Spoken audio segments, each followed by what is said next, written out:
Então, a gravação já iniciou, tá? Vou dar a boa noite novamente e iniciar com esse primeiro bloco de perguntas. Qual o seu nome, né? Jaqueline, Qual a sua idade? 24, Certo. O seu gênero? feminino. A sua formação? Sou pedagoga. E quanto tempo de atuação tem na área da educação? Tem mais de 5 anos. Porque antes mesmo de finalizar a graduação, eu já participava do projeto que envolvia o processo de alfabetização e letramento. Então, assim, esse contato já é bem mesmo já na graduação até a minha atuação. Certo, então a gente tá falando com quem entende dos processos. Então, a primeira pergunta do segundo bloco, né? Já finalizamos o primeiro, que era mais restrito a informações pessoais. Então, você já ensinou nos anos iniciais? Sim, eu sou professora alfabetizadora. Eu leciono atualmente no segundo ano, manhã e tarde, né? Estou em sala de aula. Certo. Então, você já esteve presente, né? Já atuou nos processos de alfabetização. Sim, Certo. E qual o seu método, sua metodologia, né?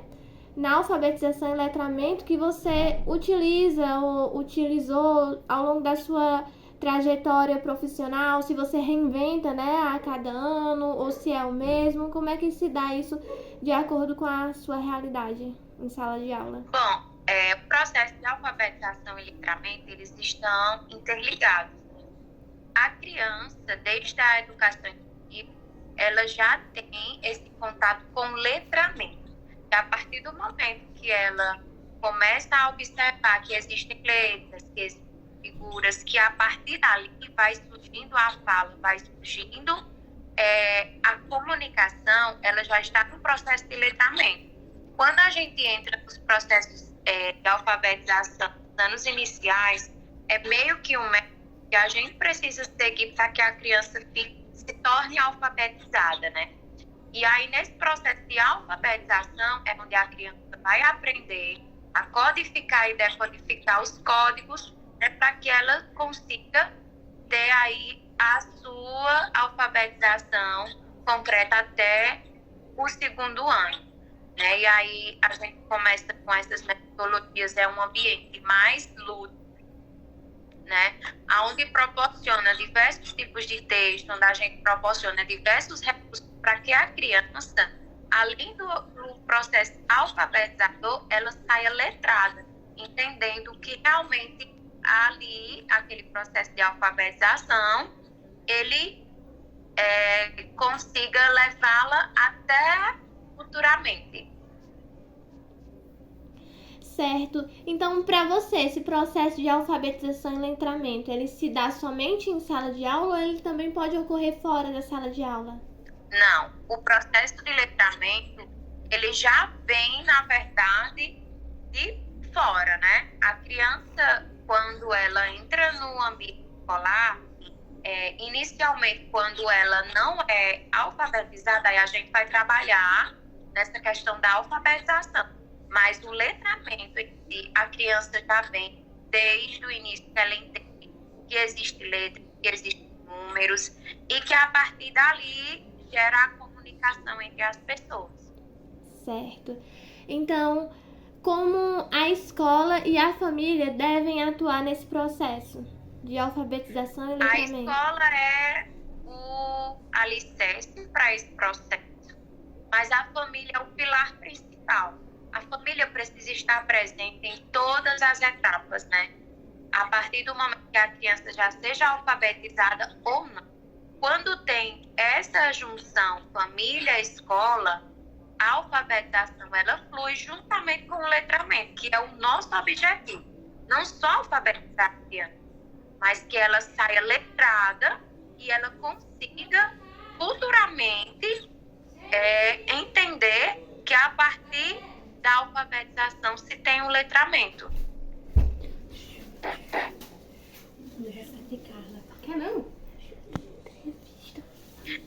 esse conceito de letramento é bem amplo, né? Como eu disse anteriormente, já vem na educação infantil.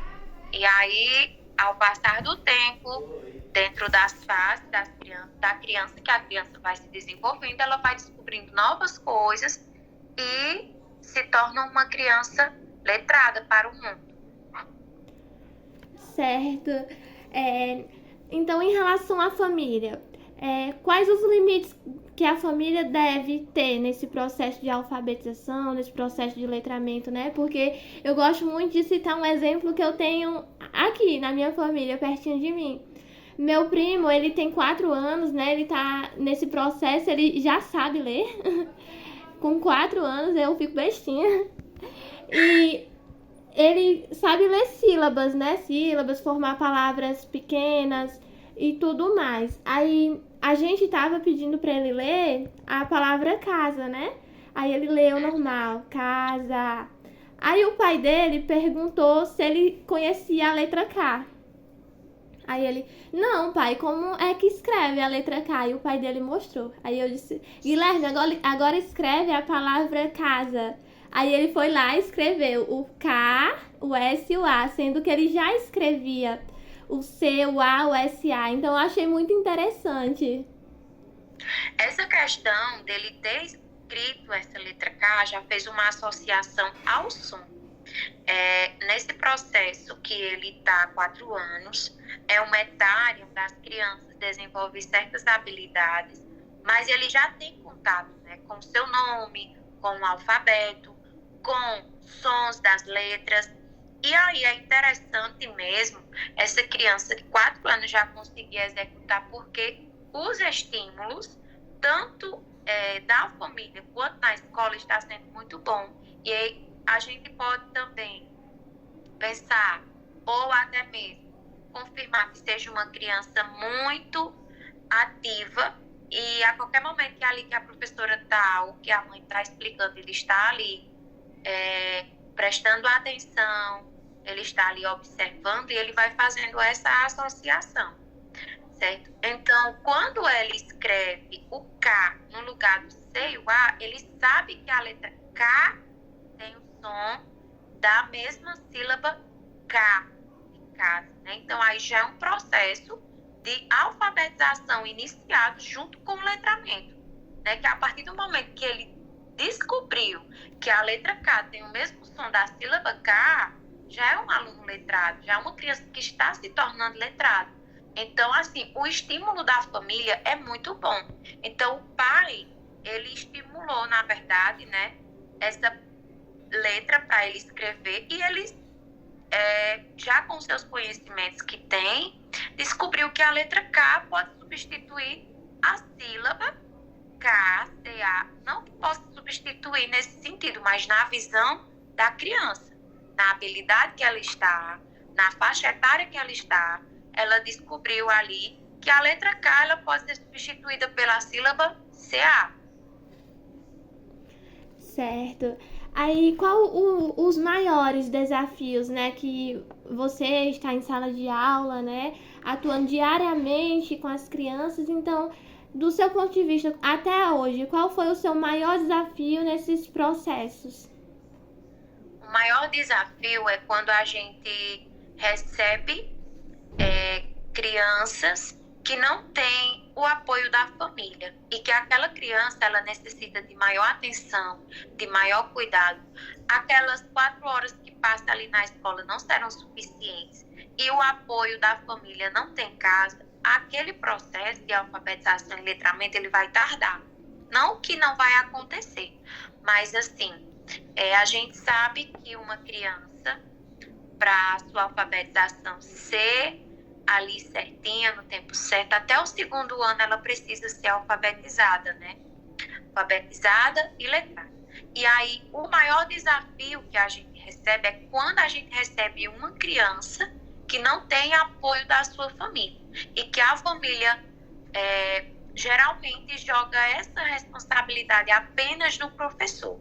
E aí, dentro de todos os estímulos que o professor tem, diante de tudo que o professor traz, para que aquela criança ela saia desse processo de alfabetização e letramento concreto até o final do ano, a gente vê o desafio que tem o trabalho dobrado, né? Quando não tem o apoio da família. E aí, quando a gente recebe uma criança que tem o apoio da família, que ali está o tempo todo perguntando ao professor como está o seu desenvolvimento, que a gente vê o interesse, é mais fácil. Mas, assim, eu acho que o maior desafio é a gente receber criança que não tem apoio nenhum, que só tem um apoio escolar, que muitas vezes não supre o que tem que ser contemplado até a sua fase. Certo. E professor, em relação ao seu processo de alfabetização, né? É um pouco difícil quando a gente já passou um pouco do tempo, né? Mas acho que deve lembrar alguma coisa, né? Porque fazendo esse comparativo com a atualidade, com um pouco mais antigamente, o que você percebeu que houve mudança, se não houve, o que tornou diferente, o que é diferente? Hoje, esse processo de alfabetização e letramento é mais fácil, entre aspas, de você alfabetizar uma criança e letrar ao mesmo tempo. Hoje a gente tem muitos recursos, a gente tem diversas metodologias, diversas estratégias, né? A gente tem um recurso muito bom, que é a internet.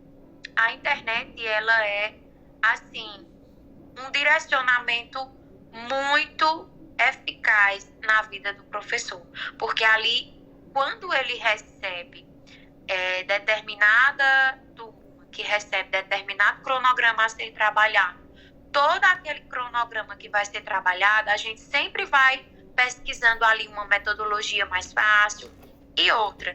Essa questão de antigamente era aquele método bem maçante, aquele método tradicional que tinha que ser o beabá, o silabário lá, todos os dias, ali, algo mecanizado. Hoje não. Hoje o processo de alfabetização é algo mais lúdico.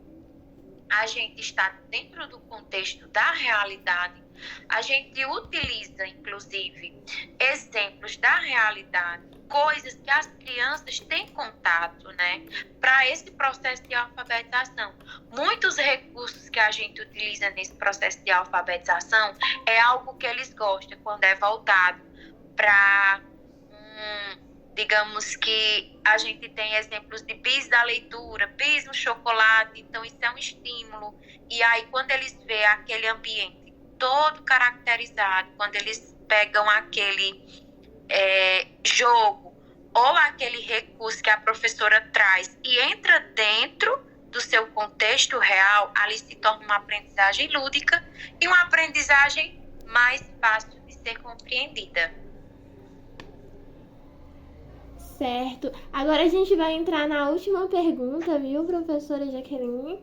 E eu acredito que seja uma mais pessoal, né? Mais pessoal do que essa última que eu lhe fiz. Se você poderia descrever uma das suas experiências, né, que mais lhe marcou acerca do processo de alfabetização e letramento?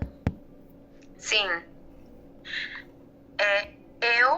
No meu processo de alfabetização e letramento, quem me alfabetizou e letrou foi a minha avó. A minha avó era professora, né? E desde muito novinha, eu fui criada com ela. Então, ela sempre foi muito presente nesse processo de alfabetização e letramento. Aí ela conta que quando eu ia para a creche, ela chegava lá muitas vezes e eu estava só brincando, né? E aí, antigamente não entendia, né, que tinha esse brincar e gerava aprendizagem. E aí ela achava que era só brincar e não aprendia nada. E aí ela disse, eu vou levar essa menina para casa e eu vou alfabetizar ela em casa. E aí, com 5 anos para 6 anos, eu já entrei no ensino fundamental lendo, né? Já lia texto fluentemente. E aí, quando eu cheguei no primeiro ano, eu peguei uma professora que, inclusive, era amiga muito da minha avó. E aí, ela observava que eu era muito ativa, que eu era muito agitada. E aí, ela disse quando passava uma atividade, eu fazia a minha e a de todos os meus colegas. Ele disse, essa menina, ela não é para ficar aqui, já pode avançar ela para o segundo ano. Aí, colocaram no segundo ano. Então, assim, eu terminei os meus estudos mais cedo, me formei também mais cedo, mas devido a esse processo, porque a minha família era bastante presente, né? Inclusive a minha avó, bastante preocupada com esse processo. Já era professora, tinha uma metodologia antiga, mas era eficaz, né? Conseguiu me alfabetizar antes dos 6 anos. Já entrei no ciclo do ensino fundamental 1 alfabetizada. E aí, como conta a minha antiga professora, eu fazia todas as minhas atividades e a dos colegas. Aí também ela costumava brincar. Eu ia ali na casa da minha irmã tomar um café, deixava ela lá dando a aula. Ela queria dizer assim, que quando ia na cantina, eu podia ficar observando e ajudando os coleguinhas que tinham dificuldade. Então, assim, eu vejo que a família, a gente teve aí várias perguntas, mas essa parte da família aqui é mais importante. Quando a família se preocupa, quando a família está participando desse processo, é mais fácil. Então, assim, antigamente, o método da minha avó foi eficaz para mim naquele tempo. Hoje já não seria, né? Esse método maçante, esse método mecânico. Hoje, para mim, a gente já utilizaria outros métodos dentro da realidade dos nossos alunos. Até porque hoje a gente tem muitas crianças atípicas na nossa sala que precisam muito do visual, do contato, do concreto, que não só ali a partir de um quadro, de um método mecânico, ele não vai conseguir aprender, né? Então, eu vejo que hoje é necessário esses estímulos, é necessário que a gente esteja ofertando esses tipos de materiais para que as crianças elas se alfabetizem e letrem ao mesmo tempo. Certo. Essa foi a nossa última pergunta, né? Eu gostaria de agradecer demais a tua disponibilidade em ajudar a gente. Eu acabei esquecendo de no começo me apresentar